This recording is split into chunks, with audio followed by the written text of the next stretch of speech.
যখন আপনি একাই ছিলেন তখন আল্লাহ আপনার একার রিজিক আপনাকে দিত। আজকে আপনি বিবাহ করলেন, আপনার স্ত্রী কি তার রিজিক নিয়ে দুনিয়াতে আসেনি?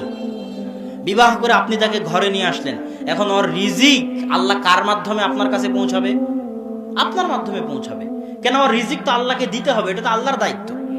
ও তো ঘরে বসে আছে, ও তো চাকরি করতে যায় না। শত শত স্ত্রী, হাজারো লাখো স্ত্রী আছে যারা যায় না কি করতে?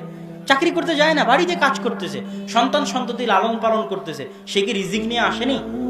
তার রিজিক আল্লাহ কার হাত দিয়ে দিবে? আপনার হাত দিয়ে দিবে। আজকে একটা সন্তান হলো, সে কি রিজিক নিয়ে আসেনি? ওই সন্তানের ভাগ্যে যদি গোস্ত খাওয়া লেখা থাকে, তো ওই গোস্ত খাওয়ার টাকা আল্লাহ কার হাত দিয়ে দিবে? আপনার হাত দিয়ে দিবে।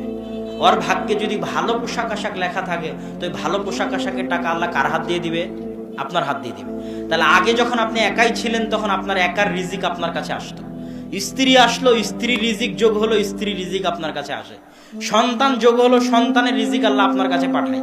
এবার মাদ্রাসার দুটো এতিম সন্তান, যেটা দানের কথা আসলো, ওই দুটো এতিমের কি রিজিক নাই? রিজিক আছে। ওই দুটো এতিমের রিজিকের দায়িত্ব যদি আপনি বহন করেন, তো ওই দুটো এতিমের রিজিকের টাকা আল্লাহ কার হাত দিয়ে দিবে? আপনার হাত দিয়ে দিবে। এটা কার দায়িত্ব? আল্লাহর দায়িত্ব।